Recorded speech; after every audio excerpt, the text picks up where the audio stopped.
नमस्ते दोस्तों, welcome back to the channel.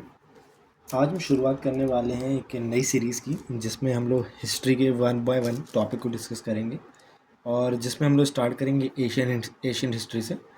उसके बाद हम लोग मिडीवल हिस्ट्री पे मूव ऑन करेंगे और एट द एंड हम लोग मॉडर्न हिस्ट्री को देखेंगे, राइट। और एशियन हिस्ट्री में हम स्टार्ट करेंगे पूरा स्टोन एज से लेके और हम लोग प्रॉपर इंडस वैली सिविलाइजेशन पे देखेंगे। उसके बाद इसका पार्ट 2 होगा, जिसमें हम लोग वैदिक एज, वैदिक लिटरेचर्स को देखेंगे।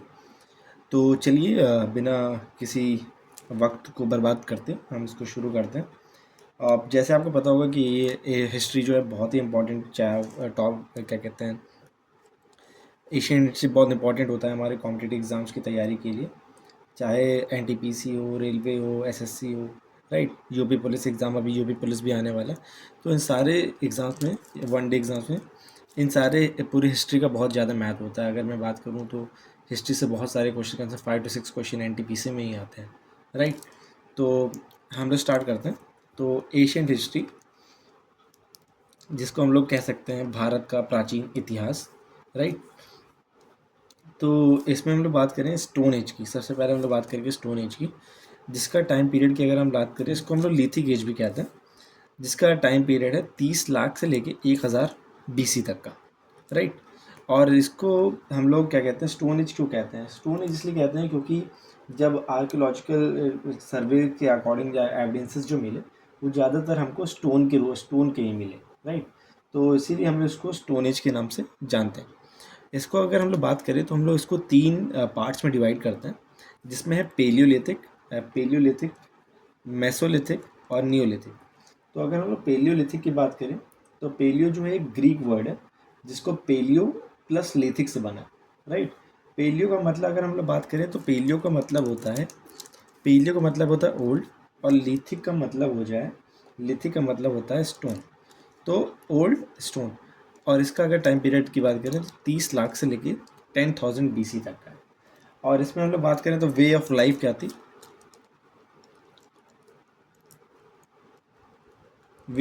थी, तो इस समय बेसिकली ये हंटर्स होते थे या फूड गैदरर्स होते थे, इस तरह हंटिंग करके सर्वाइव करते थे, ठीक है। दूसरी अगर हम लोग बात करें मेसोलिथिक, ये भी जो है एक ग्रीक वर्ड है, जिसका मतलब है मेसोलिथिक का मतलब अगर हम लोग बात करें मेसो की, तो मेसो का मतलब होता है मिडिल, और लिथिक का मतलब जैसे मैंने पहले बताया स्टोन। तो मिडिल एज, जिसकी अगर हम लोग टाइम पीरियड की बात करें 9000 से लेके 4000 बीसी तक है। ये बीसी, ये वो रोज़मर्रा जो हम लोग यूज़ करते हैं वो नहीं है। बीसी का मतलब है बिफोर क्राइस्ट, ठीक है। इसमें भी इस समय टाइम पीरियड भी लोग हंटिंग में ही ज़्यादातर रहते थे। इसमें वेपन्स जो होते थे थोड़े से एडवांस हो गए होते हैं, जैसे इसमें जो थे प्योरली वेपन्स जो थे स्टोन से रिलेटेड, इसमें थोड़ी स्टोन की कार्विंग होना स्टार्ट हो जाती है, ठीक है। ऐसे ऐसे चीज़ें बढ़ने लगती हैं। और अगर हम लोग लास्ट की बात करें नियोलिथिक का मतलब होता है न्यू से ही पता चल रहा है, न्यू एज, जिसका टाइम पीरियड है 7000 से लेके 1000 बीसी। और इसमें क्या है, लोग एडवांस हो चुके हैं, अब लोग साथ साथ खेती भी करने लगे हैं, ठीक है। अब फूड गैदरिंग करते ही तो मतलब प्रोड्यूस भी करने लगे हैं, प्रोड्यूसर्स बन गए हैं, हंटिंग तो करते ही करते थे, राइट। तो यहाँ पे ये सारी चीज़ें आगे जो हुई हैं एक्सपैंड हुई हैं। तो इसके आगे अगर हम लोग बात करें तो हम लोग अब चालकोलिथिक एज को देखेंगे, जिसका टाइम पीरियड है 3500 से लेके 1000 बीसी तक का। इसमें क्या है, चालको क्या होता है, कॉपर एज। चालको को हम लोग कॉपर एज कहते हैं, जो कि एक ऑब्वियसली एक ग्रीक वर्ड है, जिसमें क्या है बताया गया कि use of copper implements along with stone in implements, ठीक है। तो इस समय क्या होता था, चालकोलिथिक एज में कॉपर इम्प्लीमेंट्स भी यूज़ होने लगे थे साथ स्टोन इम्प्लीमेंट्स के साथ साथ। ये भी देखा जाए तो ये भी 3 भाग में डिवाइडेड है।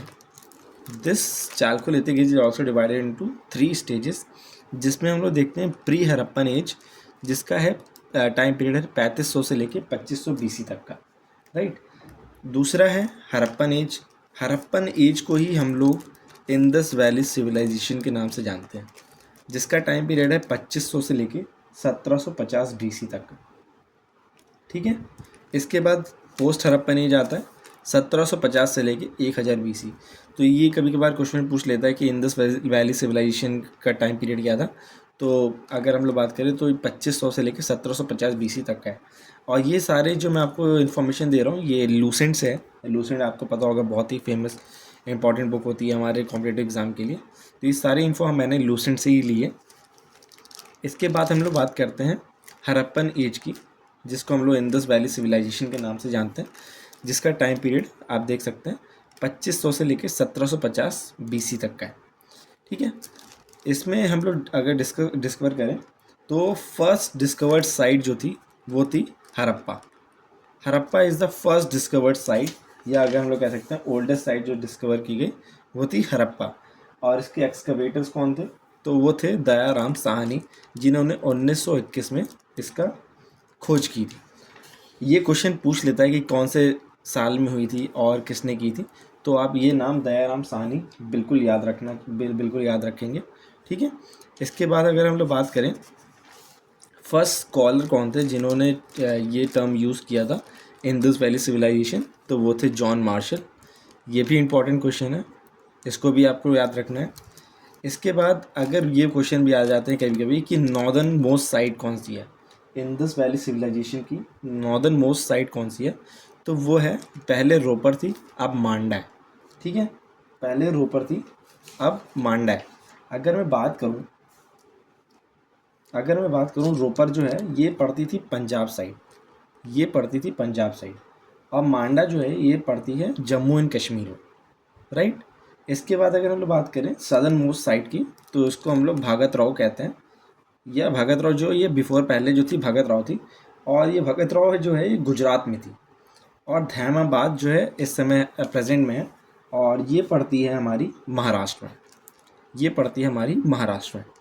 इसके बाद अगर हम लोग बात करें ईस्टर्न मोस्ट साइट की, ईस्टर्न मोस्ट साइट है हमारी आलमगीरपुर, जो कि है उत्तर प्रदेश में। इसके बाद अगर हम लोग बात करें वेस्टर्न मोस्ट साइट, ये सारी चीज़ें पूछी जाती है एग्जाम में, तो इसको आप लोग प्रॉपरली नोट डाउन कर लीजिएगा या स्क्रीनशॉट ले लीजिएगा। वेस्टर्न मोस्ट साइट जो है वो है सुटका गैंडोर। सुटका गैंडोर कहाँ पड़ती है? ये पड़ती है पाकिस्तान ईरान बॉर्डर के पास, राइट, ये वहाँ पे पड़ती है। इसके बाद अगर हम लोग बात करें तो कुछ कैपिटल सिटीज़ हुआ करती है, कैपिटल सिटीज़ जो थी उस समय कैपिटल सिटीज़ जो थी वो दो थी। पहली तो है हड़प्पा और दूसरी है मोहनजोदारो। ठीक है, ये दोनों थी। इसके बाद अगर हम लोग बात करें पोर्ट सिटीज़ में कौन कौन सी थी, तो वह थी लोथल थी, सूटका गैंडोर थी, अलादीनो थी, बालाकोट थी। ठीक है, ये से कुंतासी थी, ये सारी जो थी पोर्ट सिटीज़ थी। और अगर ये क्वेश्चन बहुत पूछा जाता है कि सबसे लार्जेस्ट साइट कौन सी है, तो वो है मोहनजोदारो। लेकिन अगर क्वेश्चन पूछ ले कि सब इंडिया की लार्जेस्ट साइट कौन सी है, तो वो होगी राखीगढ़ी, वो होगी राखीगढ़ी, आपको दिख रहा होगा, तो वो होगी राखीगढ़ी। इसके बाद अगर हम लोग बात करें कि क्या क्या फाइंडिंग्स हमको मिलती हैं सिटीज़ में, इंडस वैली सिविलाइजेशन की जो सिटीज़ थी उसमें क्या क्या चीज़ें मिलती हैं हमको, तो अगर हम लोग सबसे पहले बात करें हड़प्पा की, हड़प्पा जो है सबसे पहले जैसे मैंने बताया फर्स्ट डिस्कवर्ड साइट है, और जिसको फाउंड किया था दयाराम साहनी जी ने 1921 में। इसमें हमको मिलता है clay figures of mother goddess, virgin goddess seal मिलती है हमको। इसके बाद stone symbols of lingam, male and female sex organ के हमको सिंबल्स स्टोन्स मिलते हैं। ठीक है, दूसरी मोस्ट इम्पॉर्टेंट जो थी मैंने बताया largest site of Indus valley civilisation Mohenjodaro. आप लोग कमेंट करके बताएंगे कितने लोगों ने मूवी देखी है मोहनजोदारो जो आई थी, जिसमें हमारे एक्टर थे ऋतिक रोशन, तो उस मूवी को आपने देखा है कि नहीं देखा, आप कमेंट करके बताएंगे। तो अगर हम बात करें तो हमको फाइंडिंग्स क्या क्या मिलती हैं मोहनजोदारो में, ग्रेट ग्रीनरी मिलती है हमको, ग्रेट बाथ हमको दिखाई देता है, प्रोटो शिवा सील हमको मिलती है, जिसमें शिवाजी एक तरह की शिवाजी की स्टैचू टाइप का उस पर सील थी।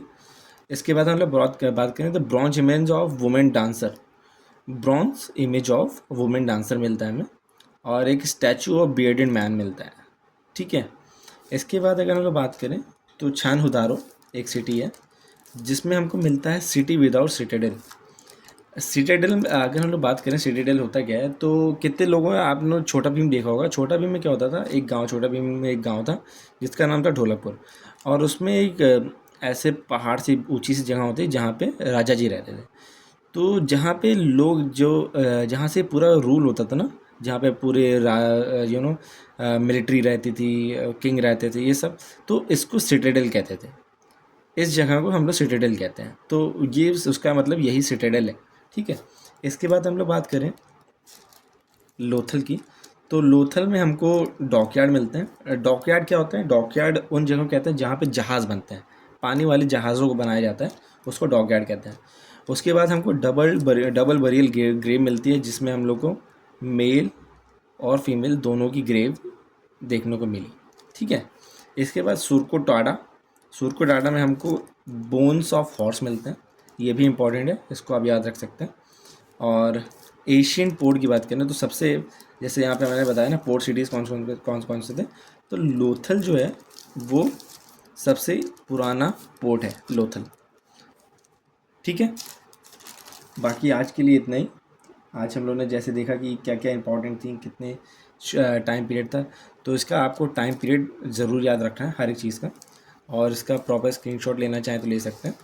बाकी नेक्स्ट वीडियो में हम लोग देखेंगे वैदिक एज को, ठीक है। हम लोग वैदिक एज देखेंगे।